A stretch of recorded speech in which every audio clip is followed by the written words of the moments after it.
तीर्थंकर अरहंत प्रभु वीतराग भगवान, स्वीकारो मेरी वंदना, भवतारक जलयान। श्रद्धालु जिज्ञासु श्रोताओं, समता षोडशी की बात आप सुन रहे हैं और समता षोडशी की 10वीं गाथा, जिसके अंतर्गत कई सारी बातें आपने सुनी। आइए इसी 10वीं गाथा पर हम पुनः कुछ बात करेंगे। 10वीं गाथा में पंडित श्री रविंद्र जी आत्मन ने एक बात कही थी, हीन भाव जीवों के लख कर, ग्लानि भाव नहीं मन में हो, कर्मोदय की अति विचित्रता, समझो स्थितिकरण करो, समता रस का पान करो, अनुभव रस का पान करो, शांत रहो, शांत रहो, सहज सदा ही शांत रहो, शांत रहो, शांत रहो, सहज सदा ही शांत रहो।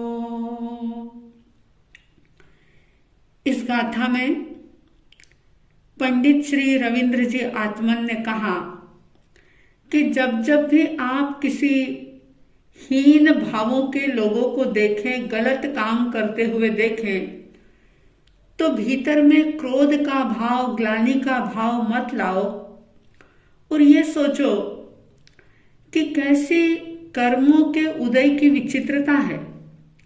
क्योंकि वैसे तो हर जीव, चाहे वो निगोद का ही जीव क्यों न हो, सभी के अंदर सिद्ध बनने की ताकत है, सामर्थ्य है और आत्म गुणों का वैभव सभी आत्माओं के पास है।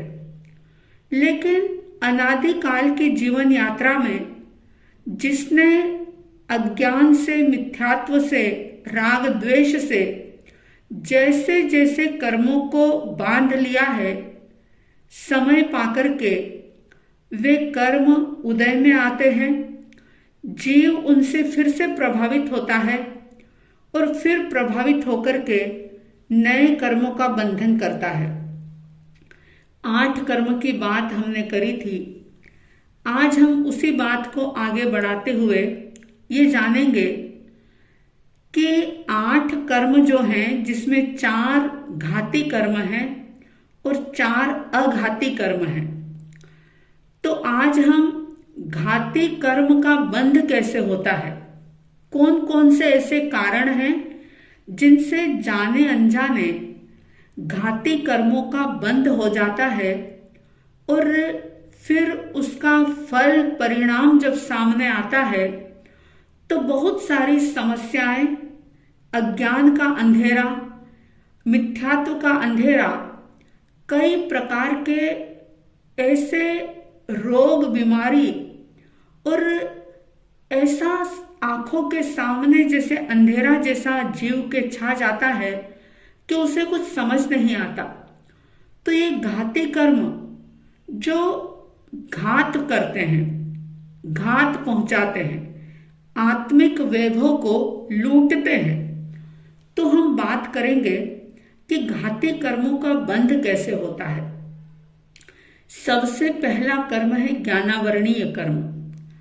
अब ज्ञानावरण कर्म जो है उसका बंध कैसे होता है, तो वैसे तो बहुत सारे कारण हैं, लेकिन मुख्य रूप से अगर देखा जाए तो ज्ञान और ज्ञानी का तथा ज्ञान के साधनों का अगर कोई अपमान करता है, तिरस्कार करता है, उनके प्रति द्वेष रखता है, तो वो जाने अनजाने अपने ज्ञान के रास्ते को बंद कर रहा है। यानी कि वैसे तो आत्मा का गुण है ज्ञान, ज्ञान युक्त है आत्मा, लेकिन उसके ऊपर आवरण डालने का काम होता है अगर कोई ज्ञानी की आशाधना करता है, ज्ञान के साधनों का दुरुपयोग करता है। जिस गुरु से, जिस व्यक्ति से ज्ञान मिला है, अगर ज्ञान मिलने के बाद उनका नाम छुपाने का प्रयास किया जाए तो भी ज्ञानावरणी कर्म का बंध होता है। कई बार लोग गुस्से में आकर के किताबें फेंक देते हैं, जला देते हैं, यानी ज्ञान प्राप्ति के जो साधन हैं उसी को नष्ट करते हैं। तो ऐसे ज्ञान के साधनों को नष्ट करने से भी ज्ञानावरणी कर्म का बंध होता है। ज्ञान के साधनों की विराधना करने से भी ज्ञानावरणी कर्म का बंध होता है। और अगर कोई व्यक्ति ज्ञान उपार्जन कर रहा है, अगर वो ज्ञान सीख रहा है, ज्ञान प्रकट करने का पुरुषार्थ कर रहा है, तो उसके उस साधना में, उसके उस प्रयास में बाधक बनना, ये भी ज्ञानावरणी कर्म का बंध है। जैसे बच्चा अगर पढ़ाई कर रहा हो और उस समय बार बार ममतावश, मोहवश माँ उसे डिस्टर्ब करती है, बार बार कहती है खाना खा ले, दूध पी ले, ये कर ले, वो कर ले, यानी कि जो भी कोई ज्ञान की आराधना कर रहा है उसमें किसी भी प्रकार का अंतराय देना, बाधा पैदा करना, ये ज्ञानावरणी कर्म के बंध का कारण है। मुझे याद है जब कई वर्षों पहले बॉम्बे विद्यापीठ में हम लोग पढ़ाई कर रहे थे, काफी सारे साध्वी जी भी वहां पर थे, तो वहां के लोगों को इतना विवेक था कि अगर कोई भी साध्वी जी, क्योंकि विद्यापीठ में रह करके समय समय पर सारे टीचर्स, पंडित जी वगैरह आते थे और अलग अलग प्रकार के पीरियड्स वगैरह होते थे और इस तरह से वहां पे अध्ययन होता था। वहां के लोग जो दर्शन करने के लिए आते थे इतना विवेक रखते थे कि अगर महाराज जी, कोई भी साध्वी जी अगर पढ़ाई कर रहे हैं तो वे बहुत दूर से ही चुपचाप तिखुत्तों के पाठ से 3 बार वंदन करते और चले जाते, बिल्कुल भी डिस्टर्ब नहीं करते, सुख शांता तक नहीं बोलते, मंगल पाठ सुनाने का कहना तो बहुत दूर की बात रही। तो ऐसा विवेक से व्यक्ति कर्मों की निर्जरा कर लेता है और जहाँ विवेक नहीं होता वहाँ कर्मों का बंधन हो जाता है।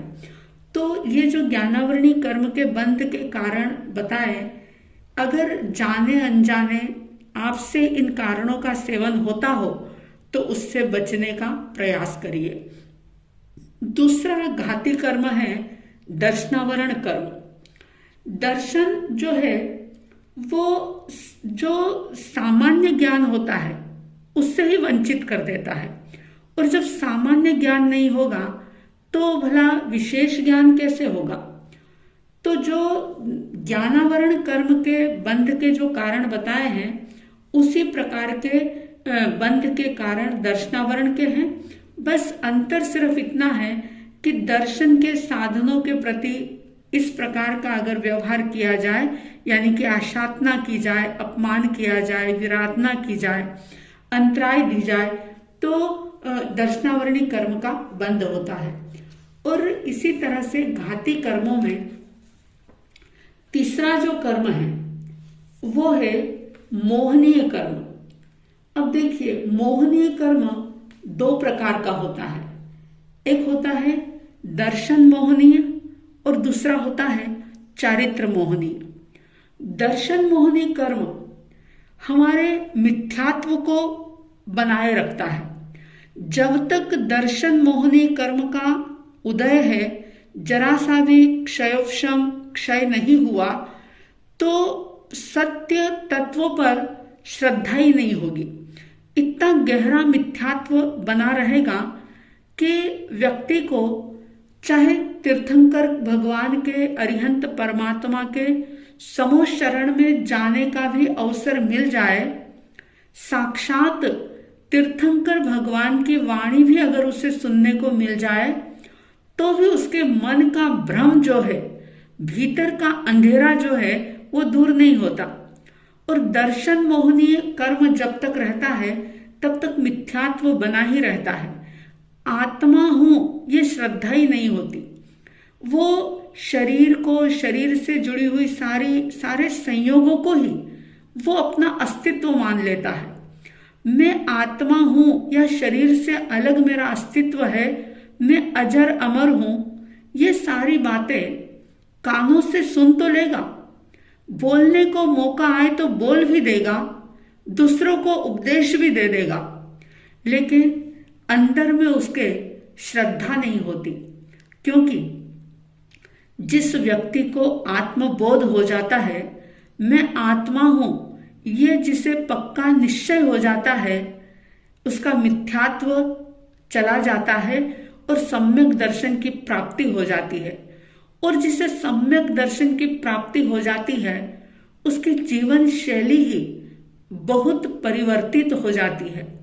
वो बहुत अलग तरीके से जीता है। दुनिया की कोई ताकत नहीं कि उसके भीतर की मस्ती को कोई खंडित कर दे। कोई ऐसा प्रसंग नहीं कि जो उसे दुखी बना दे। बाहर में चाहे लोगों को ऐसा लगे कि ये दुखी हो रहा है, लेकिन भीतर से उसकी पक्की श्रद्धा रहती है कि मैं तो अजर अमर अविनाशी हूं। ये जो भी दुख दर्द आया है, ये तो बाहर में आया है, मुझे तो कोई छू भी नहीं सकता। मैं तो एक ऐसा आत्मद्रव्य हूं जो बिल्कुल अरिहंत परमात्मा में जैसी ताकत है वैसी ताकत मुझ में है। जैसे सिद्ध परमात्मा है वैसा ही तो मैं हूं। और ये सिर्फ मैं मान नहीं रहा, बल्कि जिनेश्वर परमात्मा ने स्वयं अपने श्रीमुख से ये बात कही है कि तुझमें और मुझ में कुछ भी अंतर नहीं, तो सिर्फ भक्त मत बना रहे तो भगवान बन सकता है। तो ये जो दो भेद है मोहनी कर्म के, इसमें पहले हम देखते हैं कि दर्शन मोहनी कर्म का बंध कैसे होता है। बहुत ध्यान से सुनने वाली बात है, क्योंकि जब तक इन सब चीजों का बोध नहीं होगा, ज्ञान नहीं होगा, व्यक्ति लगातार ही दर्शन मोहनी कर्म का बंध करता रहेगा। और चाहे फिर कितने भी सुलभ सब साधन मिल जाए, लेकिन वो अपनी यात्रा को सम्यक दिशा में आगे नहीं बढ़ा पाएगा। तो दर्शन मोहनी कर्म के बंध के जो कारण है, उसमें सबसे पहला कारण ये होता है कि जो सत्य मार्ग है, यानी कि जो आत्मा का मार्ग है, उसी की अवहेलना कर लेना। और जो झूठा मार्ग है, उस झूठे मार्ग का पोषण करना। जो हमारे परमेष्टि है पंच, उन पंच परमेष्टि का, यानी कि चतुर्विध संघ का, और इसके साथ ही जो सत्य का पोषण करने वाले जो भी आदर्श हैं, उनका तिरस्कार करना। इन सब चीजों से दर्शन मोहनी कर्म का जबरदस्त बंध होता है और जाने अनजाने व्यक्ति सत्य मार्ग की अवहेलना कर लेता है। अगर उसे खुद को कोई बात समझ में नहीं आ रही, तो वह कह देता है कि अरे क्या है, ये तो सब ऐसी बातें हैं, किसने देखी है आत्मा, कौन है भगवान, कब देखा है, खाओ पियो ऐश करो। यानी खुद तो नहीं करता, लेकिन उस मार्ग का ही विरोध कर देता है। आचार्य उपाध्याय साधु साध्वी भगवंतों की व्रतधारी सम्यकदर्शी श्रावक श्राविकाओं की भी वो आशातना कर लेता है, उनका तिरस्कार कर देता है। तो ऐसे में दर्शन मोहनी कर्म का जबरदस्त बंद होता है और उसका परिणाम जो है, उसका फल जो है वो अनंत संसार में परिभ्रमण करता रहता है, दुख भोगता रहता है। और इसी तरह से जो चारित्र मोहनी कर्म है, चारित्र मोहनी कर्म के कारण से कषाय होती है और किसी भी प्रकार से हम व्रत को धारण करने की यानी सामर्थ्य नहीं रख पाते। तो चारित्र मोहनी कर्म का बंध भी कैसे होता है ये भी समझना बहुत जरूरी है कि जो व्यक्ति खुद पाप करता है, दूसरों को भी पाप करने की प्रेरणा देता रहता है, उसका चारित्र मोहनी कर्म का बंध होता है। जो तपस्वी हैं, जो साधक हैं, उनकी निंदा करता है। अक्सर आप देखिए कि जो लोग खुद जो काम नहीं करते और दूसरा अगर कोई कर रहा है तो वो उसकी निंदा करने लग जाते हैं कि क्या धरा ऐसे तप में, क्या धरा ऐसी सामायिक में, क्या रखा है ऐसे धर्म ध्यान में, इनका जीवन तो ऐसा है, उनका जीवन तो वैसा है। ऐसी फिजूल की बातें करके पता ही नहीं चलता कि कितने सारे कर्मों का आश्रव जीव इस प्रकार से कर लेता है। तो तपस्या करने वालों की निंदा करना, कई बार लोग कह देते हैं कि काय की तपस्या, ये तो सब लोभ लालच की तपस्या है, ये तो प्रभावना लेने के लिए कर रहे हैं, ये तो मतलब अपना नाम पद प्रतिष्ठा पाने के लिए कर रहे हैं। आपको नहीं पता होता कि करने वालों का भाव क्या है। हो सकता है उनका अनशन हो सकता है कि इतना गहराई से तपस्या ना की हो, लेकिन हमें कोई राइट नहीं बनता कि हम किसी तपस्वी की इस प्रकार से निंदा करें, धर्म का खिलवाड़ करें, धर्म का तिरस्कार करें और इस प्रकार से उल जुलूल बातें धर्म के बारे में अगर करते हैं तो ये समझ लेना कि दर्शन मोहनी और चारित्र मोहनी दोनों ही प्रकार के मोहनी कर्म का बंध होता है।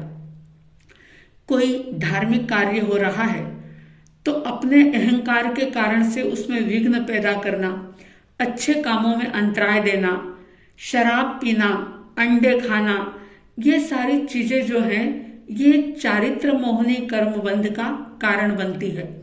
और बहुत बार ऐसा भी होता है कि लोग अपनी गलती को छुपाने के लिए या अपने ईगो को पोषण करने के लिए, अहंकार का पोषण करने के लिए निर्दोष लोगों के ऊपर आरोप लगा देते हैं और उनके ऊपर दोषारोपण करके इस प्रकार से चारित्र मोहनी कर्म का बंध कर लेते हैं।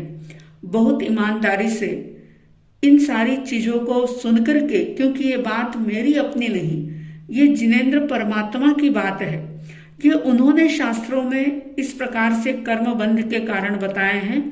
अगर जाने अनजाने आप में से कोई भी इस प्रकार का अगर कोई सेवन हो रहा हो, कोई कारण बन रहा हो कर्म बंध करने का, तो उससे जरूर बचने का प्रयास करना, क्योंकि ये घाती कर्म है और ये जब जब भी बंधते हैं बहुत मुश्किल से इसका फल भोगना पड़ता है। बांधते समय पता नहीं चलता, अविवेक के कारण से, अहंकार के कारण से, राग द्वेष के कारण से, अज्ञान के कारण से कर्मों का जत्था के जत्था लगातार बंध हम करते ही चले जाते हैं। लेकिन वे ही कर्म जब उदय में आते हैं तो व्यक्ति रोता है, पीटता है, अरे मैंने तो ऐसा कुछ किया नहीं, मेरे ही भाग्य ऐसे खराब क्यों हैं, मेरे साथ ही ऐसा क्यों होता है। ज्ञानी कहते हैं कि चाहे इस जन्म में आपने किसी का बुरा ना किया हो, कोई गलती ना की हो, लेकिन पिछले अनादि काल से जो आप ये कर्मों का बंध करते जा रहे हो, तो उस समय आने पर उसका परिणाम तो निश्चित रूप से भोगना ही पड़ेगा। इसलिए अपनी विचारधारा को बदलें और अगर ऐसा कोई भी कारण आप सेवन कर रहे हैं, आपसे कोई भी ऐसा कार्य हो रहा है जो मैंने अभी बताया, तो आप समझ लेना कि आप ज्ञानावर्णीय, दर्शनावर्णीय और मोहनीय कर्म को बांध रहे हैं और इनकी स्थिति भी बहुत लंबी लंबी होती है। उसकी भी हम समय आने पर चर्चा करेंगे। तो घाती कर्म में चौथा कर्म जो है वो है अंतराय कर्म। अब अंतराय कर्म का जो बंध होता है वो भी देखो कैसे होता है। अगर कोई व्यक्ति दान दे रहा हो, कोई उदारता के साथ किसी भी प्रकार का दान देता हो, तो उसमें बीच में बाधा पैदा करना कि अरे क्या जरूरत है, आजकल तो लोग ऐसे ही हैं, क्या इन लोगों को सहयोग देना, क्या होता है इनसे, ये निकम्मे नठारे बन जाते हैं, क्या मंदिरों में दान देना, क्या स्थानकों में दान देना। इस प्रकार की बातें, अनर्गल प्रलाप जो होता है, ये जाने अनजाने अंतराय कर्म का बंद करा देता है। और जो लोग लगातार पापों में ही रचे पचे रहते हैं, बस देह यानी शरीर और शरीर से जुड़ी हुई क्रियाओं के अलावा उनको दूसरा कुछ याद ही नहीं आता, पांचों इंद्रियों के भोगों में जो लगातार लगातार डूबे रहते हैं, ऐसे लोग भी अंतराय कर्म का बंद करते हैं। अगर किसी को कोई लाभ हो रहा हो, किसी भी व्यक्ति को कोई प्रॉफिट हो रहा हो, तो उसमें बीच में रोक लगाना। देने वाले का अगर भाव है तो वो तो निश्चित रूप से देगा ही देगा, लेकिन अगर आपने बीच में अंतराय दे दी, कुछ भी उसका निषेध कर दिया, तो आपने तो कर्मों का बंधन कर लिया। कई बार लोग मोक्ष के मार्ग में भी दोष बता करके विघ्न पैदा कर देते हैं। कई बार लोग कहते हैं कि क्या होता है धर्म ध्यान करने से, जो ज्यादा धर्म करता है उसके जीवन में उतने ही कष्ट आते हैं। ये सारी अज्ञानता भरी बातें हैं, ये सारी बहुत घटिया सोच वाली बातें हैं। तो ऐसे विचार अगर मन में आते हों तो उनको दूर हटाएं और देखें कि अंतराय कर्म किस प्रकार से बंधता चला जा रहा है। और अगर हम अच्छे कामों की अनुमोदना नहीं कर सकते, अगर अच्छे कार्य करने वालों का गुणानुवाद नहीं कर सकते, अगर उन्हें धन्यवाद नहीं दे सकते, तो कम से कम हम उनको रोकने का प्रयास तो ना करें।